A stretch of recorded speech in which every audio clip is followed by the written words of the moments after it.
мудмуна камтар соҳбат кунем. Дӯстои азизам, дуруд ва дуруди худованд ба хонаводаи якояки шумо. Бигем ки ростӣ дар сари як масъала камтаракак мехостам фикру назар ма бугум. Албатта умед дорам ки шуморо дуруст дарк мекунем. Гуфтагӣ дар умед ҳаст аз шумо.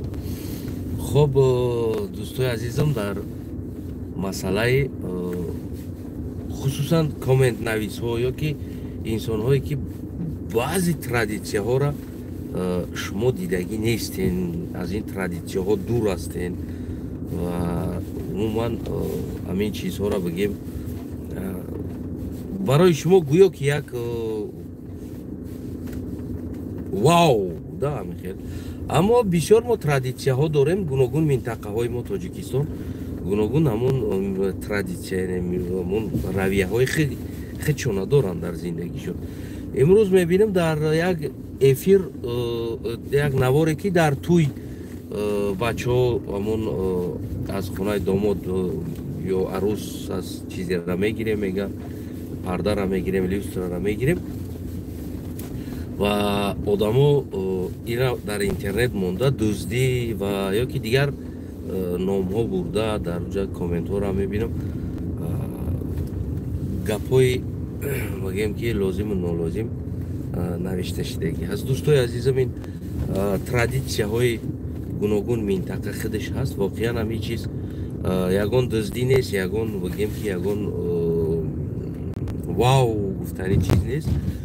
Мо аксар чизҳоро баъд аз интернет пайдо шудан дидем, да, яъне ки мо бисёр чизҳо доштем. Мисол гирем, оддитарин чиз, мо хурд будем, модари мо ки кор мекардан, мисол гирем ҳамун коргаро ки ҷамъ мешидан занако, ҳамроҳи худошон кӯдакошона мебурданд. Мисол шишта коллектив занако ҷамъ мешидан ва кӯдакошона ҳамроҳшон мебурданд ва мо дар уҷа бисёр шӯхиҳои модароро медидем. Шерои шӯхӣ мекарданд, худошона як хелаш мегӯем ки мардак мекарданд, якташ занак танцҳои индийскӣ мекарданд, тақлид мекарданд кинои индигӣ, раҷими, ҳаҷа, гитара, хеле чизҳоро тақлид мекарданд. Мо кӯдак будем, яъне чизҳоро медидем. Мисол модармон ҳамроҳи ҳамкорошон кӯруки занако буданд, мо кӯдако будем, дар инҷа мешиштем, дар як хона ҷо мекарданд, баъзан ҳолата медидем ҳазлу шӯхиҳошона, хандаошона. Яъне ки зан мардумам инсон ҳаст, ҳамун ба рости худаш шӯхӣ дора, ҳазл дора, ханда дора. Бигем, яъне ки дар коллективи худшон ки ҳама занак боша. ин хел чизҳо буд. Барои мо ин чизҳо мисол гирем аҷиб нест ва ягон таъҷуб ҳам нест. Барое ки мо дидагием, мисол коллективи модаромона, ҳамкорошона ки бисёр бигем ки ҳамаи модаро беҳтарин модаро буданд, оилаҳои солим доштанд, аммо дар алоҳидагӣ коллектив ки мешиданд, ҳазли шӯхиҳои худшона мекарданд. Як нинапа буд рӯз, бигем рӯззабон буд, ҳолиам баъзан калимаҳои қизиқ-қизиқу бигем ки ҳозир очам мегӯяд механда. қалағида ӯзбекида мошина намеҷафа мега тоҷикиста, қалағишда сиқмайда мешавад. Сиқмаётибту мошина. урус буд, аммо бигем хера гуфта наметавонист. Баъд ки сикмайда. И сикмайда ки безе перевод мешуд. Хулас ҳам хеле бигем бисёр як ҳазли шӯхиҳои худи бигем ҳамун модаро буд. ин чизҳоро аксар одамо дидагӣ нестанд, азбаски модарошон кор намекарданд, коллектив надоштанд, бигем ки ва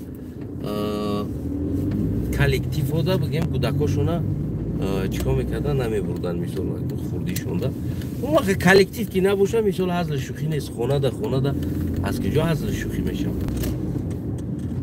ҳамин хел нест.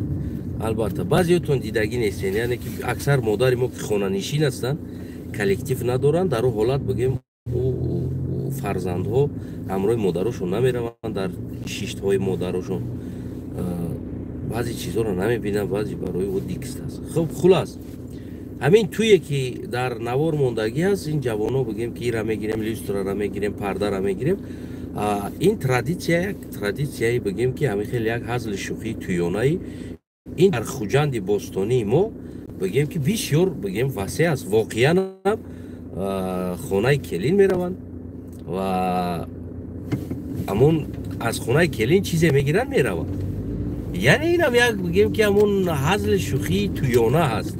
اینجا یکان چیزی واو نیست، دزدی نیست. این چیز اونجا دیده ایستودن کامرا ایستودگی است، چند تا کامرا اونجا دیده ایستودن، چند آدم ایستودگی است. دزد یعنی در کدام حالت دزدی میکنن؟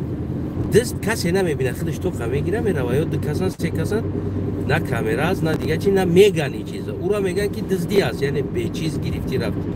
اما حالتی که اینا دوران یا بگیم که شوخی تویونه هست، یک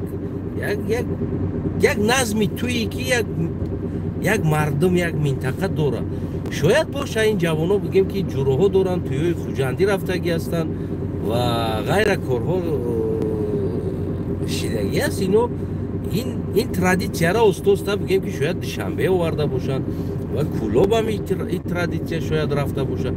این یگان جای واو، یگان جای تلخکف، یگان جای دزدی نیست، در حالت که کامرا و روزی توی هست و جوانو میگن که ما پرده را میگیریم، کاندیدا میگیریم، دیگر چیزها را بگیم که چیکار میکنیم میگیریم. واقعا در خوجند بوستانی ما همین خیلی یک ترادیسیا دارن. از قفای داماد میرفتگی جوروهای داماد همون خونه که داخل میکنن، بعد همون یگان چیزای زیبا باشه خسرو باشه میگیرن میرون. حتی که قولین نمیپیچونن میگیرن میرون، قولین میپیچونن در بین هم توپ میکنن گردش میکنن، میبینه صاحب خونه. دزدی نیستی چیز، صاحب خونه میبینه. در خوجند بوستانی ما برای داماد و جوراهای داماد یعنی همین چیزا بگیره برای گفته خصوصا چیزها میمونن، چیز میمونن. یک ترادیسیایی است که برای جوروهای داماد مثال گیریم یگان تلویزور میمونن، بعضی‌هاش یگان مایکروفون میمونن، بعضی‌هاش یگان بعضی‌هاش گلیم نو میمونن. یعنی این یک ترادیسیای عادی هست که این مردم بوستانی کلوب خوجندی ما در توی‌ها ایرا استفاده میبرن. یعنی امروز ما ایرا مونده خودمون که نمیدونیم نمیفهمیم، اکثر ما این چیزا را دزدی میگیم، این چیزا را شرمندگی میگیم. این چیزا نه شرمندگی داره نه دزدی داره، یگان چیز نیست، یک چیز عادی است. تنها شما دیدگی نیستین مردم. شاید شما در توی‌های بگیم که مردم خوجند بوستانی شرکت کردگی نیستین، یعنی اکثر وقتا دیدگی نیستین این چیزا را و باشین هم جورا داماد چیده رفتگی نیستین. از بس که من در خوجند بسیار بگیم زندگی کردگی هستم در خوجند بوستانی، بسیار دوستام زن گرفتگی هستن و من جورا داماد رفتگی هستم و خودی منم در خوجند زن گرفتگی هستم. یعنی جورا داماد همه دوستای ما برادرایی که از خوجند بودن یا که از دیگه جا اومدگی بودن دوستان، همه اینا بگیم که چیکار میکردن رفتگی بودن در توی. یعنی این یک ترادیسیا است، یک بگیم همون یک کیفیتی توی مردم خوجند بوستانی است. خصوصا بعضی انسان ها همون چیره نبرن گفته خونه که همون جوروی داماد میشنونن همین چیزای کنه را میپرتن، شوخی میکنن. این یگان جایی بگیم چی نداره. آش همیارن در باره پاکتو میریزن که ترلکو را نبرن گفته شوخی میکنن. این یگان جایی بگیم یگان دزدی نیست دوستای عزیزم. این شما درست درک کنید. پیش همه آدمی که این چیزی که یک چیز را چاپ میکنی یک بار یک چیز تهش بفهم که چی گپ هست این چیز، همین استویت است چاپ کردن یا که نیست استویت است. خیلی مردمی بگیم اون طرفی بگیم که خطلانی ما این چیزا شاید باشن هم در خوجند، شاید در توی‌ها شرکت کردگی نیستن، اشتراک کردگی نیستن، یعنی جورا داماد چیده رفتگی نیستن. این مسئله ها شیدنش ممکن است که نمیفهمن او، اما توی رستورانیش در رفتگی است، جورا داماد چیده بگیم که رفتگی نیست. اما من بسیار بگیم که دوستام که از خوجند بوستان بودن زن میگرفتن، جورا جان گفته برفتیم، جورا جان میرفتم خطیاشون جورا داماد چیده همراه او بگیم همراه بچه همراه دوستان میرفتیم میشیشتیم خونه دا دیگر همون میورده هر چیزا بچه ها میگرفتن در کیسهاشون میزدن ایرا، یا خصوصا چیز میمون در خونه پول میمونه در خونه مثال تاگی کورپاچه دا تاگی یگان چی ده خیلی از طرف کلین بگیم برای جوروی دومات پول میمونه که همون پولا بگیرن بروند بو دلشی بگیم یک کیفیتی همون توی است دوستای عزیزم و من فکر کنم این جوانو یا توی در خوجند چیدگی باشه یا که عموما دیگر سوز نفهمیدم این چیزا یا در پایتخت عزیز ما شده باشه در دوشنبه یا در اطرافش شده باشه اما بگیم این جوانو شاید استودنتن رفتن خوندن یا خش تبار دارن یا زندگی کردگیان بگیم جورا دومات شدگیان همین ترادیسیا را استوستا یک ترادیسیا پهن میشه واقعا از بس که وقت شده ما روابیو نداشتیم این ترادیسیای ما خیلی مردگی خیلی زکریتی بود در که خودش بود کلوبیگی خیچه بگیم بدخشانی خیچه خطلانی شه سعودی شه خیلی ترادیسیو داشتن امروز که دیگه بیناک شدن دیگر ترادیسیای بدخشان بعضیش بگیم طرف خطلان میآید بعضی ترادیسیای خطلان طرف بدخشان میروه بگیم بعضی ترادیسیای سوخت طرف بدخشان خطلان میروه بعضی ترادیسیای خطلان و بدخشان طرف سوخت میروه دیگر این چیزا استوستا بین مردم دا بگیم یک کیفیت مثل همین مکدونالدز در کیم که جو برآمد اوزی که تلویزیون رکلام و یوتیوب که برآمد دنیا را گرفت مکدونالدز اوز همه جا دومد مکدونالدز زدستان آدمو یا KFC زدستان همون پوچای مرغ هم میپزد اون رنگ اوچگی ما میپزد پروسا بلوش دمو کوکروج چی را میپیچونن خلاص دیگه میبینیش میگوی که گرینی زور بوده زدن میگیم یعنی همین طرز است این چیزا مونده یعنی که جوانایی که نمیفهمن معلومات ندارن در این خیلی مسئله های مینتالیتتی ما در مسئله های مینتالیتت های گوناگون منطقه های ما که معلومات ندارن این چیزا رو در نظرشون گشنه بدن دزدی کردن توی مرکه کسی را ویران کردن و جوانو تفکرشون دیگه خیلی میشود یعنی فکرهای اونو در همین مسئله ها دیگر میشود اگر همین را مونده باشه نه مثال همین اگر معلوماتش داشته باشه مثال یک خوب سرلوحه‌اش نوشته مثال این گویم که یک نظمی توی مردمی باستانی خوجندی ما است مثال گیریم سوغدی ها و امروز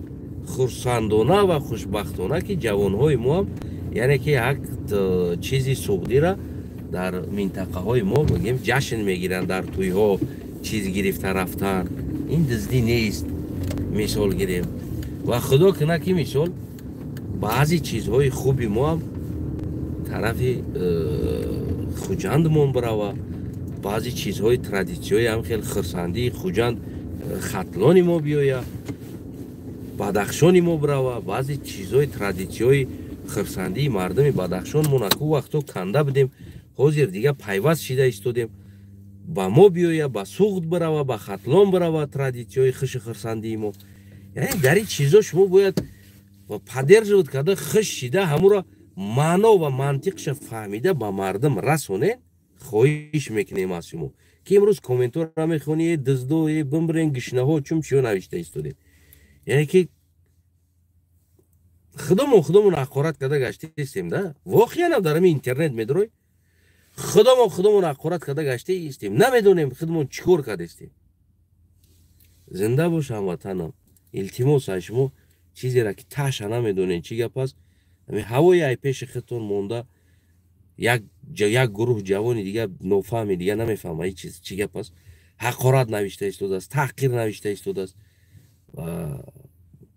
من نمیفهمم بعضی انسان‌ها این طرف نوشته استوده همین را درست کنین هموطنای عزیزم قربانی چشماتون شم همین چیزا را درست کنین ریشه‌ش بیابین بعد از او چاپ کنین ما پیش خودتون نگیرین چاپش میکنین واقعا هم میگم یک کم ترکک خجالت آور است گویا که ما تحقیر کرده استودیم یک ترادیسیای خرسندی تویانه مردم خوجندی باستان مونا گویا که ما تحقیر داریم ده این پراویل نه از شما چیکار کردین دزدی کردین این کارا کرده استودیم نه جای اگه که دزدی نکرده استوده است یک ترادیسیای شوخی است اگر که کدامتون ندیده باشین ندونسته باشین و از مردم باستانی خوجندی ما بپرسین و این ترادیسیا هست гуфта истодум бозам ки хусусан барои ҷурои домод ҳатто пул мемонанд чиз мемонанд то ки ҷурои домод амро бигиранд бираванд яъне ки як кайфияти ҳамун туёнаи хичон аст ва дар туи мамам хеле бод монда буданд чиз бачаҳо гирифтан биромаданд баъд меянд бо шӯхӣ мекунанд бо як чиз дига доранд домоддуздон доранд мисол дар хуҷанди мо вақте ки келин овардӣ домода ҷурош мегиранд мераванд дар бораи традитсияи туи мардуми хуҷанди бостон мон гап занам иам бигем як кинои зури дигар аст хеле кайфияти зур дорад домода мегиранд мераванд тарафи келин барои домода овардан бигем ки қатъи ҷура домодҳо договоритса мекунанд то агар ҷура домодҳо договоритса карда долияша нагиранд бигем ки чӣ кор мекунанд домода иҷозат наметиҳанд пеши занаш биравад ина марам диздида бурда будам ман бачаҳоро зора дорам ки бе бачаҳо ман бирам хона мо пултон метавам пула ман метавам чанд сум дар кортон аям 100 сум ман метавам ӯ вақтҳо 100 сомон пули зур буд зинда бошен дар ин бора ку дар традитсияҳо як рӯз алоҳида эфир мекунам худо нигаҳбонтон